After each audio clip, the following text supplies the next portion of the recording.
مغیرہ ابن شعبہ رضی اللہ تعالی عنہ وہ حضرت معاویہ کے پاس آئے اور انہوں نے یہ کہا کہ دیکھیے اگر آپ نے اپنے بعد اپنا جانشین نامزد نہ کیا تو ہو سکتا ہے پھر فسادات پیدا ہو جائے، پھر مختلف لوگ خلافت کا دعویٰ لے کر کھڑے ہو جائیں، پھر خانہ جنگی ہو جائے۔ 5 برس کی خانہ جنگی میں 1 لاکھ سے زیادہ مسلمان شہید ہو چکے ہیں، قتل ہو چکے ہیں، ہلاک ہو چکے ہیں۔ اب دوبارہ وہی دور نہ آ جائے، لہذا آپ اپنا جانشین نامزد کر دیجئے۔ امیر معاویہ ریلیکٹنٹ تھے لیکن انہوں نے دلائل دیے، دلائل مضبوط تھے۔ انہوں نے کہا کہ اب کبار صحابہ دنیا سے رخصت ہو چکے ہیں، وہ جماعت کہ جن کی تربیت اور تزکیہ، جن کی تعلیم حضور نے خود کی تھی اور ان کو اندر سے پاک کر دیا تھا، ان کی نیتیں بالکل پاک ہو چکی تھی، کوئی نفسانیت ان میں نہیں رہی تھی، وہ جماعت تو اکثر و بیشتر اب ختم ہو چکی، فوت پا چکے، وفات ہو چکی۔ لہذا اب جو ہے اکثر و بیشتر نو مسلم ہیں جو بعد کے فتوحات کے ذریعے سے اسلام لائے ہیں، لہذا ان کے اندر نہ وہ پختگی ہے، نہ ان کے اندر وہ تقویٰ ہے، نہ تدین ہے، نہ اصول پرستی ہے۔ اسلام کی پوری تعلیمات جو ہیں وہ ان کے وجود کے اندر، ان کے شعور کے اندر گہری اتری ہوئی نہیں ہے، لہذا اب صورتحال وہ نہیں رہ سکے گی جو حضرت ابو بکر یا حضرت عمر یا حضرت عثمان یا حضرت علی کے زمانے میں تھی، لہذا آپ نامزد کیجئے۔ یہ بھی بتا دوں کہ مغیرہ ابن شعبہ کون تھے رضی اللہ تعالیٰ عنہ۔ نمبر 1 یہ ہے کہ یہ اصحاب شجرہ میں شامل ہیں، جن 1400 یا 1800 افراد نے حضور سے بیعت کی تھی صلح حدیبیہ سے متصل قبل، اس درخت کے نیچے بیٹھ کر جس کے بارے میں سورہ فتح میں فرمایا گیا کہ لقد رضی اللہ عن المؤمنین اذ یبایعونک تحت الشجرہ، اللہ ان تمام اہل ایمان سے راضی ہو گیا جو ہے نبی صلی اللہ علیہ وسلم آپ کے دست مبارک پر بیعت کر رہے تھے اس درخت کے نیچے، ان میں سے موجود، ان میں یہ مغیرہ ابن شعبہ ہے۔ پھر مغیرہ ابن شعبہ وہ ہے کہ حضرت علی اور امیر معاویہ ان کے درمیان جو خانہ جنگی ہوئی اس میں ہمیشہ حضرت علی کے ساتھ رہے، حضرت علی کے ہی وہ سپورٹر تھے، ان کے ساتھ تھے۔ اس پہلو سے اچھی طرح سمجھ لیجئے کہ یہ نہیں ہے کہ وہ در حقیقت کو پہلے سے وہ امیر معاویہ کے ساتھی تھے، نہیں، لیکن اب جو صورتحال وہ دیکھ رہے تھے، جہاں دیدہ انسان تھے، بہت بڑے سیاستدان تھے، جانتے تھے حالات کو، حالات کے نقض پر ان کا ہاتھ تھا، لہذا انہوں نے یہ مشورہ دیا اور پھر امیر معاویہ نے اس مشورے کو قبول کر لیا اور یزید کی ولی عہدی کا اعلان کر دیا۔ یہ بالکل مڈل ہے، حضرت امیر معاویہ کے دور خلافت کا درمیان، یہ 10 سال جب ہو گئے تھے حضرت امیر معاویہ کی خلافت کو یا حکومت کو، تب یہ معاملہ پیش آیا اور یزید کے ہاتھ پر یہ بیعت ولی عہدی، تمام جو بھی مختلف گورنرز تھے ان کے ذریعے سے کہہ دیا گیا اپنے اپنے علاقے کے لوگوں سے بیعت لے لو۔ یہ بیعت عام طور پر لوگوں نے کر لی، البتہ 5 شخصیتیں جو بہت نمایاں تھیں انہوں نے اس بیعت سے انکار کیا۔ ان میں کون تھے ذرا نوٹ کیجئے۔ حضرت ابو بکر فوت ہو چکے، ان کے بیٹے عبد الرحمن ابن ابی بکر۔ حضرت عمر فوت ہو چکے، ان کے بیٹے عبداللہ ابن عمر۔ حضرت زبیر فوت ہو چکے، ان کے بیٹے عبداللہ ابن زبیر۔ حضرت عباس فوت ہو چکے، ان کے بیٹے عبداللہ ابن عباس۔ حضرت علی شہید ہو چکے، ان کے بیٹے حسین ابن علی رضی اللہ تعالی عنہم اجمعین۔ یہ 5 جو امت کے بہت بڑے 5 افراد کے گویا کے وہ چشم و چراغ تھے ان گھرانوں کے، انہوں نے انکار کیا، اور ان میں خاص طور پر عبد الرحمن ابن ابی بکر نے یہ جملہ کہا کہ تم چاہتے ہو کہ قیصر و کسریٰ کی سنت پر عمل کرو کہ باپ کے بعد بیٹا حاکم بن جائے، یعنی ایک قدم تو خلافت کا نظام پہلے ہی نیچے اتر چکا۔ مشاورت سے تو حضرت امیر معاویہ کا بھی جو نسب ہوا ہے وہ مشاورت سے نہیں ہوا، ایک درجے میں وہ جو اللہ تعالیٰ کے رسول نے عمارت بنائی تھی شاندار، اس خلافت کا جو سیاسی نظام تھا اس میں ایک تو کڑی آ چکی زوال کی کہ ایک شخص نے طاقت کے ذریعے سے خلافت حاصل کر لی، اب اس کی اگلی کڑی لانا چاہتے ہو کہ قیصر و کسریٰ کے طریقے سے خاندان کے اندر، ایک قبیلے کے اندر یہ خلافت جو ہے یا حکومت جو ہے نسل بعد نسل، باپ کے بعد بیٹا اور بیٹے کے بعد پوتا، اس کو ہم کبھی گوارا نہیں کریں گے۔ حضرت امیر معاویہ بہت دانشمند انسان تھے، انہوں نے ان 5 حضرات پر کوئی تشدد نہیں کیا، کوئی جبر نہیں کیا، بلکہ رہنے دیا، ٹھیک ہے یہ بیعت نہیں کر رہے، ابھی تو بیعت ولی عہدی ہے، کوئی حرج نہیں، لہذا کوئی جھگڑا، کوئی اس وجہ سے کوئی فساد، اس بنا پر کوئی جنگ نہیں ہوئی۔ 10 سال گزر گئے، یعنی 10 سال تک یزید ولی عہد رہا ہے، 10 سال تک، اور اس سوائے ان 5 بڑی شخصیتوں کے جو پوری امت تھی، عوام الناس تھے، ان سب نے اسے قبول کیا۔ یہ صورتحال اب جب پیدا ہوئی جب حضرت امیر معاویہ کا انتقال ہو گیا، یہ سن 60 ہجری ہے۔ اب سوال پیدا ہوا کہ وہ ولی عہدی کی بیعت اب بیعت خلافت میں منتقل ہو جائے گی، لہذا پھر یہ ہوا کہ سب لوگوں سے، سب گورنروں کو لکھ دیا گیا تمام صوبوں کے اندر کہ اپنے اپنے لوگوں سے بیعت لے لو۔ ظاہر بات ہے کہ وہاں کوئی ریفرنڈم نہیں ہوتا تھا، کوئی ووٹ نہیں ہوتے تھے کہ اس کی پرچیاں ڈالی جا رہی ہوں، ایک ایک شخص سے رائے لینا نہیں ہوتی تھی، بلکہ اس وقت کی جمہوریت یہ تھی اور شورائیت یہ تھی کہ ڈفرنٹ کلینز ہیں، ڈفرنٹ فیملیز ہیں، ڈفرنٹ ٹرائبز ہیں، ان کے سردار، ان کے بڑے لوگ، ان کے اہم لوگ بیعت کر لیں تو گویا کہ سب کی بیعت ہو گئی۔ وہ ایک قبائلی نظام تھا اور اس میں یہ نہیں تھا نظام کے ووٹ بنے ہوئے ہوں اور اس کی پرچیاں ڈالی جا رہی ہوں، تو تمام عالم اسلام نے گویا کہ بیعت قبول کر لی اب یزید کی بحیثیت خلیفہ۔ اب وہ جو 5 آدمی تھے ان میں سے ایک فوت ہو چکے تھے، حضرت عبد الرحمن ابن ابی بکر رضی اللہ تعالی عنہما، دونوں فوت ہو گئے، لیکن باقی 4 رہ گئے۔ ان 4 کو نوٹ کیجئے، اور یہ بڑا سینسٹیو ایشو ہے جس پر میں اب گفتگو کر رہا ہوں۔ ان 4 میں کون ہیں؟ عبداللہ ابن عباس، عمر میں سب سے بڑے وہ ہیں، اور ان کی شان یہ ہے کہ انہیں حبر الامہ کہا گیا ہے، امت کے سب سے بڑے عالم، اور قرآن مجید کے وہ سب سے پہلے مفسر ہیں۔ اصل جو جتنی بھی تفسیری روایات ہمیں ملتی ہیں حضرت عبداللہ ابن عباس کے شاگردوں سے، تابعین سے، لہذا ان کا بہت اونچا مقام ہے۔ حضرت عبداللہ ابن عمر، ان کا مقام بھی آپ کو معلوم ہے، حدیثوں کی کتنی بڑی تعداد ہے جو عبداللہ ابن عمر سے مروی ہے، اور اس کو سلسلۃ الذہب کی پہلی کڑی کہا جاتا ہے۔ روایت حدیث میں جو سنہری زنجیر ہے اس کا آغاز حضرت عبداللہ ابن عمر ہے۔ ایک طرف یہ دونوں ہو گئے، ان دونوں کی رائے کیا ہوئی؟ اگرچہ کام غلط ہوا ہے، یہ اس طریقے سے قیصر و کسریٰ کی روایت پر عمل کرنا غلط ہے، لیکن یہ اتنی بڑی غلطی نہیں ہے کہ اس کی وجہ سے باہمی جنگ و جدال ہو، خوریزی ہو، ایک دوسرے کی گردنیں کاٹی جائیں اور فتنہ و فساد پیدا کر دیا جائے۔ لہذا انہوں نے یزید کی بیعت کر لی۔ 2 حضرات رہ گئے، یہ نسبتاً نوجوان ہیں، ان دونوں کی پیدائش ہجرت کے بعد ہوئی ہے۔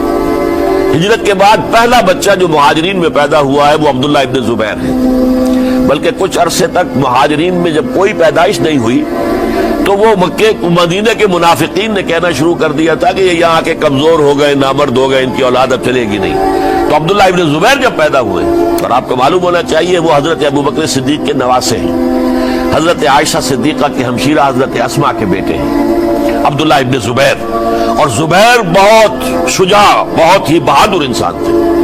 تو عبداللہ ابن زبیر کے اندر بھی وہی کیفیات تھی۔ انہوں نے کہا نہیں، اس غلطی کو ہم برداشت نہیں کریں گے، خورزی ہوتی ہے تو ہو، لیکن ہم اسلامی نظام کو نیچے اترتا ہوا نہیں دیکھ سکتے۔ جیسے کبھی حضرت ابوبکر نے فرمایا تھا ایبدل الدین وانا حی، کیا دین میں ترمیم اور تنسیخ کر دی جائے گی؟ دین کو بدل دیا جائے گا، دین میں تحریف کر دی جائے گی، جبکہ میں ابھی زندہ ہوں، میں جیتے جی یہ نہیں ہونے دوں گا۔ حضرت عبداللہ ابن زبیر کی یہ رائے ہوئی، وی ہیو ٹو چیلنج، ہم مقابلہ کریں گے، ہم اسے پیسیولی قبول نہیں کریں گے۔ انہوں نے بیعت سے انکار کیا اور مدینہ چھوڑ کر مکے جا کر حرم کے اندر پناہ گزین ہو گئے۔ یہی معاملہ حضرت حسین ابن علی رضی اللہ تعالی عنہما کا تھا، وہ بھی نہایت شجاع، نہایت جری، نہایت بہادر۔ انہوں نے بھی کہا کہ یہ غلط قیصر و کسریٰ کی روایت جو شروع ہو رہی ہے اسے ہم نے ریزسٹ کرنا ہے اور اسے ہم آگے نہیں چلنے دیں گے۔ ان پر بھی جب دباؤ ڈالا گیا کہ بیعت کرو تو وہ کچھ وقت مانگ کر کہ دیکھیے میں ایسا شخص نہیں ہوں کہ تنہائی میں علیحدہ کمرے میں بیٹھ کر بیعت کروں، جب عمومی بیعت لوگے تم سب سے تو میں بھی آ جاؤں گا، اس وقت لوگ فیصلہ کریں گے۔ تو بس اس وجہ سے پھر وہ گورنر جو تھا اس وقت مدینے کا، اس سے اجازت لے کر آ گئے اور راتوں رات وہاں سے نکل کر وہ بھی مکے پہنچ گئے۔ تو اب یہ 4 جو ہیں 2 گروہوں میں تقسیم ہو گئے، 2+2۔ دو کی رائے یہ ہوئی کہ بات غلط ہے، لیکن اس کی بنا پر خون ریزی، جنگ و جدال، جنگ آپس میں خون ریزی کرنا یہ صحیح نہیں ہے، بلکہ مصلحت اس میں ہے کہ اس کو قبول کر لیا جائے۔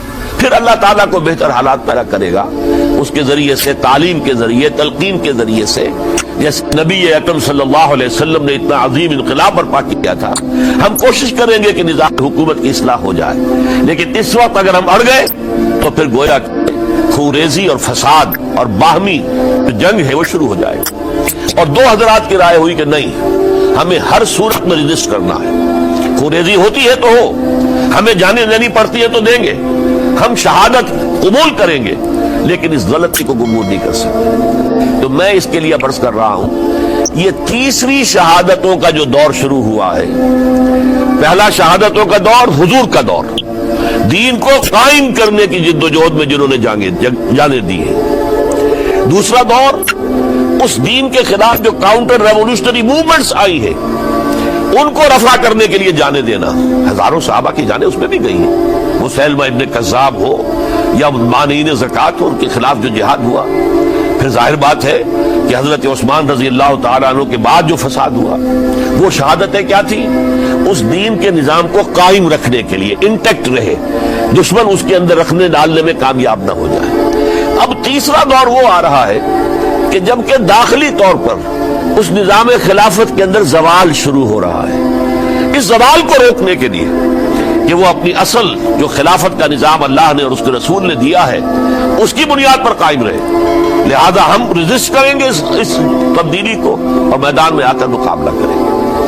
یہ حضرت عبداللہ ابن زبیر رضی اللہ تعالی عنہما اور حسین ابن علی رضی اللہ تعالی عنہما، اب ان دونوں میں ایک اختلاف ہوا۔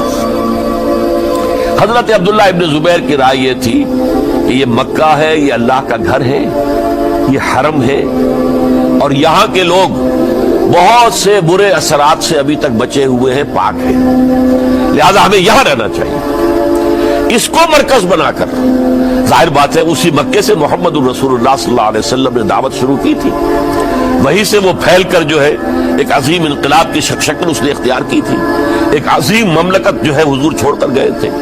تو ہمیں مکے میں رہ کر ہی اپنی تحریک شروع کرنی چاہیے، لیکن ادھر حضرت علی کے پاس پیغام آ رہے تھے کوفے سے۔ کوفہ چونکہ حضرت حسین کے پاس پیغام آ رہے تھے کوفے سے، چونکہ کوفے کو حضرت علی نے دار الخلافہ بنا لیا تھا، اور وہاں سمجھا جاتا تھا کہ حضرت علی کے ہمدرد اور حضرت شیعان علی جنہیں ہم کہیں، ان کے ساتھی، ہم خیال یہ لوگ ہیں کثرت کے ساتھ، اور وہاں سے اب خطوط کا تانتا شروع ہو گیا، آپ یہاں آئیے، ہم بےتاب ہیں، آپ کا استقبال کریں گے، آپ کے ہاتھ پر بیعت کریں گے، تاکہ یہ جو قیصر و کسریٰ کی سنت شروع ہو رہی ہے اس کو روکا جا سکے۔ وہ تانتا بنا ہوا ہے خطوط کا۔ تو حضرت حسین رضی اللہ تعالیٰ عنہ نے فیصلہ کر لیا کہ میں کوفے جاؤں گا۔ حضرت زبیر روکتے رہ گئے کہ نہیں، کوفیوں پر اعتماد نہ کیجئے، یہ زبانی کلامی ساتھ دیتے ہیں، جب ڈنڈا چلتا ہے تو پھر یہ ہٹ جاتے ہیں میدان سے، ان پر اعتماد نہ کریں آپ، لہذا یہی مکے میں رہیے اور ہم دونوں مل کر ایک بڑی طاقت بن جائیں گے، اور یہ مکہ جو ہے ہمارے لیے حصار ہے، یہ ہمارے لیے پناہ گاہ ہے، یہاں سے اس دعوت کا آغاز کیا جائے۔ اب یہ افسوس ہے، اسے اللہ کی مشیت سمجھا جائے، اللہ کی مرضی ہے، جو کچھ ہوتا ہے وہ تو باذن رب ہوتا ہے، اللہ اپنی مصلحتوں سے ہم سے زیادہ واقف ہے، ہم تو نہیں سمجھ سکتے۔ حضرت حسین نے فیصلہ کیا اور ڈٹ گئے اس فیصلے پر کہ میں کوفے جاؤں گا۔ اب یہ بھی بات قرآن مجید میں آیا ہے، حضور سے خطاب کر کے فرمایا گیا فَإِذَا عَزَمْتَ فَتَوَكَّلْ عَلَى اللَّهِ، جب ایک مرتبہ آپ ایک ارادہ کر لیں تو پھر اللہ پر توکل کیجئے، پھر یہ نہیں کہ کبھی آگے کبھی پیچھے جاؤں یا نہ جاؤں، یہ نہیں، یہ تردد یہ نہیں، بلکہ یہ کہ ایک فیصلہ کر کے ڈٹ جائیے، اس لیے کہ جو بھی نتیجہ ہے وہ تو اللہ کے ہاتھ میں ہے، لہذا اللہ پر توکل کیجئے۔ فَإِذَا عَزَمْتَ فَتَوَكَّلْ عَلَى اللَّهِ، لہذا سب نے سمجھایا حضرت حسین کو کہ آپ کوفے نہ جائیں۔ سمجھانے والوں میں حضرت عمر بھی تھے رضی اللہ، حضرت عبداللہ ابن عمر بھی تھے رضی اللہ تعالی عنہ، اگرچہ کوئی قرابت داری جو ہے قریبی نہیں تھی، لیکن بہرحال امت کی ایک شخصیت، عظیم شخصیت تھے۔ سمجھانے میں سب سے زیادہ زور صرف کیا ہے حضرت عبداللہ ابن عباس نے رضی اللہ تعالی عنہما. اور حضرت عبداللہ ابن عباس کون ہے؟ ایک رشتے سے حضرت حسین کے چچا ہیں, ایک رشتے سے حضرت حسین کے نانا ہیں. کیوں؟ حضرت علی اور حضرت عبداللہ ابن عباس چچا زاد بھائی ہیں. عباس کے بیٹے, ابو طالب کے بیٹے, عباس اور ابو طالب بھائی ہیں. تو یہ فرسٹ کزن تھے حضرت علی اور عبداللہ ابن عباس رضی اللہ تعالیٰ عنہ. لہذا انہوں نے جب کہا تو گویا کہ ایک چچا ایک بزرگ سمجھا رہا ہے. اور دوسرے رشتے سے حضور نانا تھے حضرت حسین کے, اور حضور بھی کزن تھے حضرت عبداللہ ابن عباس کے, چچا زاد بھائی ہیں. اس حوالے سے سمجھ لیجئے کہ حضور کے کزن نانا کے درجے میں آ گئے. تو یہ دو رشتے تھے حضرت عبداللہ ابن عباس کے, اور انہوں نے بڑی الہاء زاری کے ساتھ, بڑی اپنے مقام سے نیچے اتر کر خوشامد کی ہے. حسین خدا کے لیے باز آ جاؤ, حسین خدا کے لیے باز آ جاؤ, حسین اگر جانا ہی ہے تو اپنے بال بچوں کو لے کر نہ جاؤ. جس طریقے سے تمہارے باپ حضرت علی رضی اللہ تعالیٰ عنہ کو کوفہ کے اندر ذبح کر دیا گیا, کہیں ایسا نہ ہو کہ تمہیں بھی تمہارے بال بچوں کے سامنے ذبح کر دیا جائے, باز آ جاؤ. لیکن حضرت حسین اب اللہ کی طرف سے ان کے دل میں ایک ارادہ پختہ ہو چکا تھا, اور انہوں نے حضرت مسلم بن عقیل کو بھیجا تھا کہ جاؤ میری طرف سے کوفے والوں سے بیعت لے اور پھر مجھے اطلاع دو. وہ گئے, وہاں 12,000 افراد نے بیعت کر لی.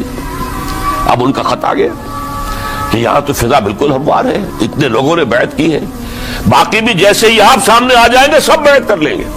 لہذا یہاں پر وہ ریزسٹنس کے لیے گویا کہ ہمارے پاس طاقت اس کوفے کے اندر بہت مضبوط طاقت ہوگی کہ ہم یزید کی حکومت کے خلاف ریزسٹ کر سکیں. اس کے بعد ہوا کیا؟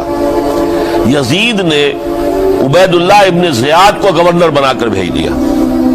یہ شخص تھا بہت ڈنڈا چلانے والا. اس نے سختیاں شروع کی تو بہت سے لوگ اس بیعت سے تائب ہو گئے. لیکن مسلم بن عقیل وہ میدان میں آئے, اور ان کے ساتھ ہزاروں آدمی آ گئے جنہوں نے بیعت کی تھی, ابھی تک بیعت پر قائم تھے, اور انہوں نے گورنر کے گھر کا گھیراؤ کر لیا. گورنر کے ساتھ 30-40 آدمی تھے کل. وہ چھتوں پر چڑھ گئے, وہاں سے پتھراؤ کیا, اور وہاں سے جو 30-40 آدمی کوفے کے تھے ان سے کہا تم اپنے اپنے لوگوں کو کہو کہ چلے جائیں واپس یہاں سے. انہوں نے اوپر سے کہنا شروع کیا, ڈرایا, بہت خوفناک نتیجہ نکلے گا, اب عبید اللہ ابن زیاد تم سب کو ہلاک کر دے گا.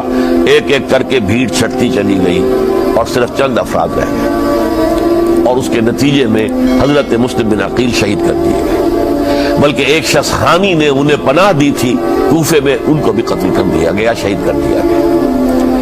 اس پر یہ ہے کہ انہوں نے ایک شخص کے ذریعے سے پیغام دیا قتل کیے جانے سے پہلے کہ دیکھو میرا تو وقت آ گیا ہے, میں تو اب قتل ہو جاؤں گا, شہید کر دیا جاؤں گا, تو میرا پیغام حسین تک پہنچا دو رضی اللہ تعالیٰ عنہ کہ یہاں یہ بغاوت ہو گئی. لوگوں نے, کوفیوں نے, الکوفی لا یوفی, کوفی جو ہے وہ پورا نہیں کرتا اپنے عہد کو اور وفا کو. اس کا ایک ثبوت ہمیں مل گیا ہے, یہ سب کے سب منحرف ہو گئے بیعت سے. آپ جہاں تک آ گئے وہاں سے واپس چلے جائیے. جب حضرت حسین کے پاس یہ پیغام پہنچا اور انہوں نے ارادہ کیا کہ ٹھیک ہے یہ تو حالات بدل گئے, لہذا واپس چلنا چاہیے. شاید عبداللہ ابن زبیر کی رائے ہی صحیح ہے, ہمیں مکے ہی میں بیٹھ کر کام کرنا چاہیے. لیکن اب جو ہے عرب کا ایک خاص مزاج ہے. حضرت مسلم بن عقیل کے بیٹے آڑے آ گئے, اب ہم اپنے باپ کے خون کا قصاص لیے بغیر نہیں جائیں گے. اور حضرت حسین رضی اللہ تعالیٰ عنہ بامروت انسان, شریف النفس انسان, کیسے ممکن تھا, غیرت مند غیور انسان, وہ کیسے ان کی بات کو رد کرتا تھا. لہذا اچھا چلو چلتے ہیں کوفے کی طرف. آگے بڑھتے چلے گئے, کربلا میں پہنچ گئے. جو کچھ وہاں ہوا ہے پھر آپ کو معلوم ہے. اس میں یہ بات ہے, پہلے 1000 کا لشکر بھیجا تھا عبید اللہ ابن زیاد نے, اس پر حضرت حسین رضی اللہ تعالیٰ عنہ نے جو باتیں کہیں وہ کچھ اثر انداز ہو گئے. ان کا افسر جو تھا حر بن یزید تمیمی, وہ بعد میں حضرت حسین کا حامی ہو گیا, اور حضرت حسین کے ساتھ ہی اس کو بھی شہادت نصیب ہوئی. پھر دوسرے کو بھیجا عمرو بن سعد. عمرو بن سعد بھی ایک بڑی عظیم شخصیت کا بیٹا تھا. حضرت سعد ابن ابی وقاص جو فاتح ایران تھے, اور جن کو غزوہ احد کے موقع پر حضور نے فرمایا تھا کہ اے سعد تیر چلاؤ، میرے ماں باپ تم پر قربان ہوں، جبکہ احد میں گھیراؤ کر لیا تھا حضور کا اور کفار قتل کرنے کے لیے ہجوم کر رہے تھے، اور کچھ حضرات تیر چلا چلا کے انہیں پھینک رہے تھے، دور جو ہے ہٹا رہے تھے، ان میں سے حضرت سعد بن ابی وقاص بھی تھے۔ پھر وہ فاتح ایران تھے، اسی لیے گورنر بن گئے تھے ایران کے۔ سعد جو ہے ان کا بیٹے، یہ عمرو جو ہے، یہ اب ایک بڑے صوبے کا گورنر بھی تھا، اس وقت 4000 آدمی دے کر بھیجا، وہ بھی نرمی کرتا رہا، اس نے کوئی تشدد نہیں کیا، اس کے اندر بہرحال اپنے عظیم باپ کے خون کا کچھ اثر تھا۔ لیکن یہ کہ پھر ابن زیاد کو اطلاع مل گئی کہ عمرو ابن سعد جو ہے وہ تو لے تو لال کر رہا ہے، حملہ نہیں کر رہا، قتل نہیں کر رہا، بلکہ یہ کہ وہ تو اس راستہ بھی دینے کے لیے تیار ہے کہ نہ مدینے کی طرف جائیے اور نہ آپ مکے کی طرف جائیے، نہ کوفے کی طرف جائیے، بلکہ آپ چاہے تو دمشق چلے جائیں، یزید سے اپنا معاملہ کر لیں۔ اس پر ابن زیاد نے پھر وہاں سے خط لکھا ہے، میں نے تمہیں اس کام کے لیے بھیجا تھا، میں نے تمہیں حکم دیا تھا حسین سے میری بیعت لو، یعنی میری بیعت کے ذریعے یزید کی بیعت لو اور اسے پکڑ کر لا کر میرے سامنے پیش کرو۔ لہذا پھر اس نے ایک بہت خونخوار شخص کو زیادہ فوج دے کر بھیجا ہے، اور وہ جو ہے اس نے آ کر جو ہے شمر نے پھر اس نے فیصلہ کن معاملہ کیا۔ حضرت حسین رضی اللہ تعالیٰ عنہ نے ان دنوں میں جو وہاں گزرے ہیں، جتنے بھی کوفی آئے ہوئے تھے نا، اکثر و بیشتر تو کوفے کے لوگ تھے، ان سے کہا کہ میں خود نہیں آیا، تم نے مجھے بلایا تھا، اے فلاں ابن فلاں کیا تم نے مجھے خط نہیں لکھا تھا کہ آؤ؟ اے فلاں ابن فلاں کیا تم نے مجھے پیغام نہیں بھیجا تھا کہ یہاں تشریف لائیے؟ اور دیکھو میرے پاس تمہارے خطوط موجود ہیں۔ وہ ایک تھیلا جس میں کہ خطوط ہے وہ بھی لا کے میدان میں رکھ دیا۔ یہ حضرت حسین رضی اللہ تعالیٰ عنہ کی شرافت اور اپنی صاف دلی، کوئی اس کے اندر عیاری نہیں تھی ان کے اندر، معاذ اللہ ثم معاذ اللہ، لیکن یہ کہ اس کا نتیجہ اچھا نہیں نکلا۔ نتیجہ کیا نکلا؟ اب انہیں پتا چل گیا کوفیوں کو، اگر اب حسین زندہ دمشق پہنچ گئے یزید کے پاس تو یہ ہم سب کا بھاڑا پھوڑ دیں گے، ہماری شامت آ جائے گی، لہذا اب تو کسی صورت انہیں زندہ نہیں رہنے دینا۔ ایک بڑا اہم واقعہ نوٹ کر لیجیے اس کو، اس لیے کہ حضرت حسین نے ایک ایک کا نام لے کر اے فلاں ابن فلاں، اے فلاں ابن فلاں، اے فلاں ابن فلاں، کیا تم نے خط نہیں لکھا تھا؟ کیا تمہارا پیغام نہیں تھا؟ اب انہوں نے دیکھا کہ یہ بھانڈا اگر یزید کے ہاں جا کر پھوڑ دیا گیا تو پھر ہماری خیر نہیں ہوگی۔ یہی وجہ ہے حضرت حسین کو شہید کرنے کے بعد، یہ نوٹ کر لیجئے، 72 آدمی تھے کل، جس کو کہہ لیں لشکر حضرت حسین کا رضی اللہ تعالیٰ، ان میں سے 20 خاندان بنی ہاشم کے چشم و چراغ تھے۔ وہ بڑی بہادری سے لڑے ہیں، بڑی بہادری سے لڑے، ایک ایک نے لڑ کر جان دی ہے، بہت سو کو مارا ہے۔ یقاتلون فی سبیل اللہ فیقتلون ویقتلون، قتل کر بھی رہے تھے، قتل ہو بھی رہے تھے، ایک ایک کر کے قتل ہو رہے تھے، شہید ہو رہے تھے۔ 20 جو ہے خاندان بنی ہاشم میں سے شہید ہوئے ہیں۔ حضرت حسین رضی اللہ تعالیٰ عنہ کا ایک بہت ہی انفنٹ چھوٹا بچہ وہ بھی شہید ہوا ہے۔ باقی سب مرد، تمام مرد، سوائے ایک حضرت حسین کے بیٹے حضرت علی بن حسین زین العابدین کہلائے بعد میں، وہ بیمار تھے، وہ جنگ میں حصہ نہیں لے سکتے تھے، وہ بچ گئے صرف۔ اچھا، حضرت حسین شہید ہو گئے، یہ ہے 10 محرم الحرام سن 61 ہجری۔ کیا مطلب ہے؟ حضور کے انتقال کے ٹھیک 50 برس بعد، سن 11 ہجری میں حضور کا انتقال، اور سن 61 ہجری میں حضور کے نواسے، اور جن کے بارے میں حضور نے فرمایا سیدہ شباب اہل الجنہ، حضرت حسین شہید کر دیے گئے۔ اور اس کے بعد اس لشکر نے خیموں کو آگ لگا دی۔ یہاں نکتہ سمجھ لیجئے، آگ کیوں لگائی؟ انہیں معلوم تھا ہمارے خلاف ڈاکومنٹری پروف موجود ہے وہاں پر، وہ ہمارے خطوط کے تھیلے وہاں موجود ہیں، اگر وہ باقی رہ گئے تو ہماری شامت آ جائے گی، ہمیں کون بچائے گا؟ ورنہ ظاہر بات ہے کہ اگر تو وہ دشمنی کے انداز میں بات ہوتی تو خواتین کی بھی بے حرمتی کی گئی ہوتی، لیکن نہیں، کسی نے، ظاہر بات ہے کہ خانوادہ نبوت کہ کسی خاتون کی بے حرمتی نہیں کی، قطعاً نہیں کی، قطعاً نہیں کی، قطعاً نہیں کی، لیکن خیمے جلانا ان کی ضرورت تھی تاکہ وہ ریکارڈ جو ہے ان کا وہ تلف ہو جائے، سارے خطوط جو ہیں وہ جل جائیں تاکہ ان کے خلاف ثبوت باقی نہ رہے۔ یہ عظیم سانحہ کربلا ہے۔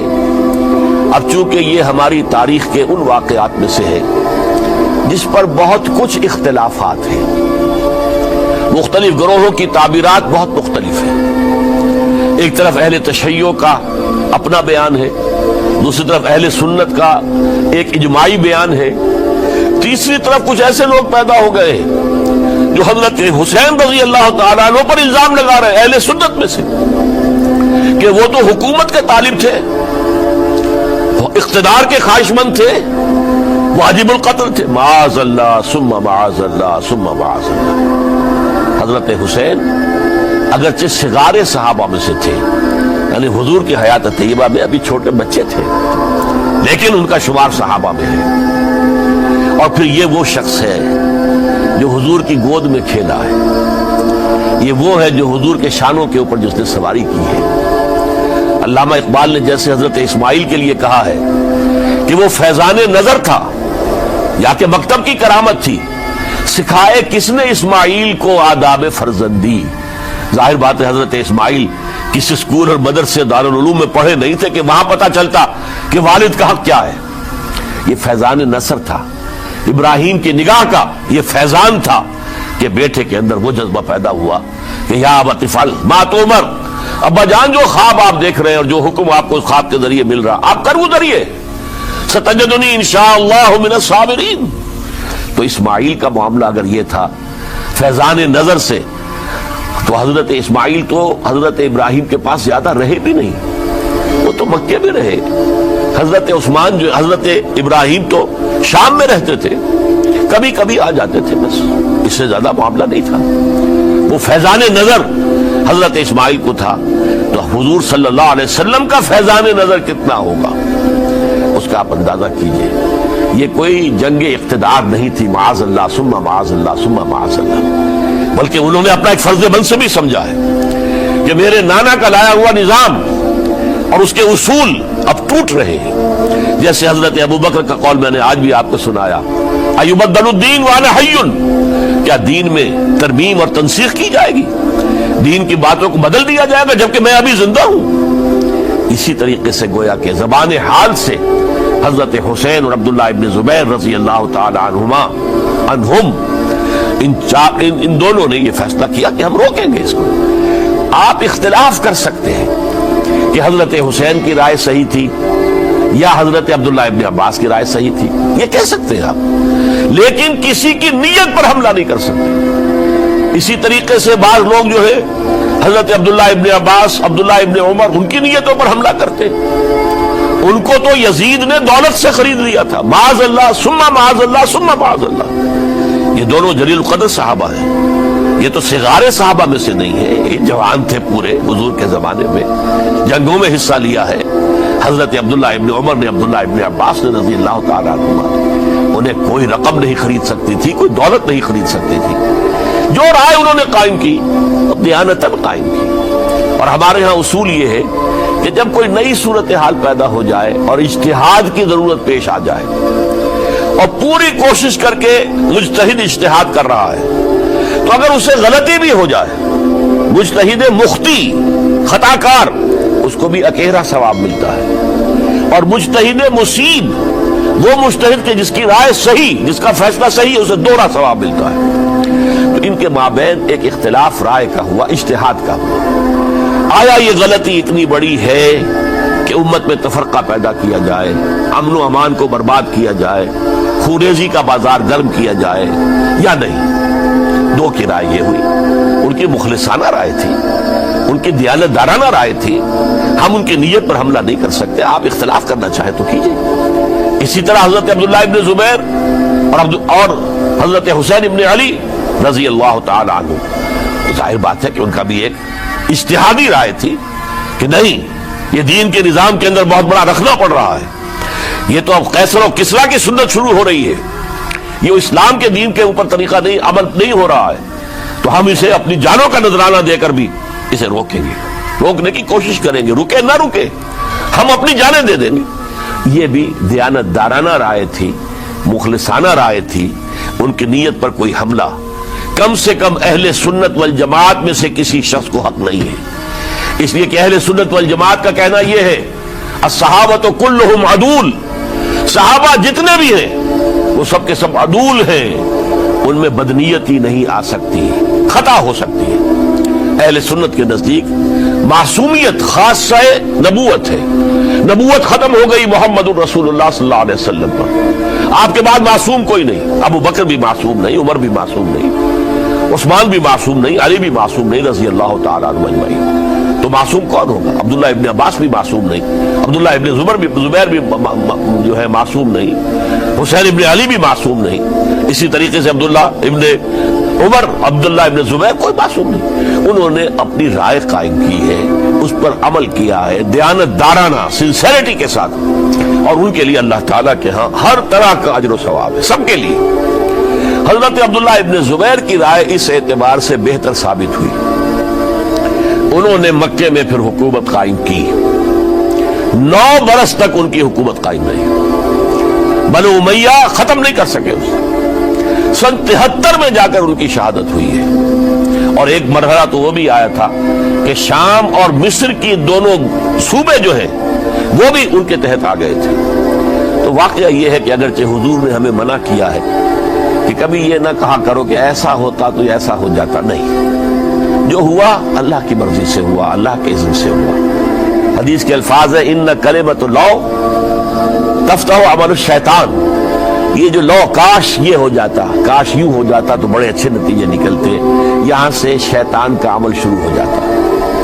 ورنہ واقعہ یہ ہے کہ دل سے یہ بات نکلتی ہے، اگر حضرت حسین اور عبداللہ ابن زبیر یکجا ہو جاتے اور مکے کو اپنا مرکز بنا کر جو عظیم مقصد انہوں نے اپنے سامنے رکھا تھا کہ یہ جو روایت غلط آ رہی ہے اسلام کے دینی سیاسی نظام کے اندر، اس کو ہم روکیں گے، تو اللہ تعالیٰ انہیں کامیابی عطا فرما دیتا۔ لیکن یہ پھر ہم کہیں گے ما شاء اللہ کان وما لم یشاء لم یکن، جو اللہ نے چاہا وہ ہوا، اور جو اللہ نے نہیں چاہا وہ نہیں ہوا۔ حضرت حسین کو وہ عظیم شہادت اللہ نے دینی تھی، وہ اونچا مقام عطا کرنا تھا، اور پھر ان کی عظیمت، ان کا صبر، ان کا ثبات، ان کا استقلال، معلوم ہوا کہ اللہ تعالیٰ نے انسانوں کے اندر کتنی کچھ طاقت رکھی ہوئی ہے اور کتنی کچھ صلاحیتیں اللہ نے ودیعت کی ہے۔ وہ جس طرح ڈٹے رہے، کھڑے رہے، واقعہ یہ ہے کہ وہ بھی نوع انسانی کے لیے ہمیشہ کے لیے ایک سبق ہے، اور وہ سبق یہ ہے کہ آپ حق، جو بھی آپ حق سمجھیں اس حق کے اوپر ڈٹ کر کھڑے ہو جائیں، اور اس میں پرواہ نہ کیجئے کہ آپ کی نفری کم ہے یا آپ کے ساتھ تعداد زیادہ، کوئی خیال نہ کیجئے۔ اگر آپ کو ہماری ویڈیو اچھی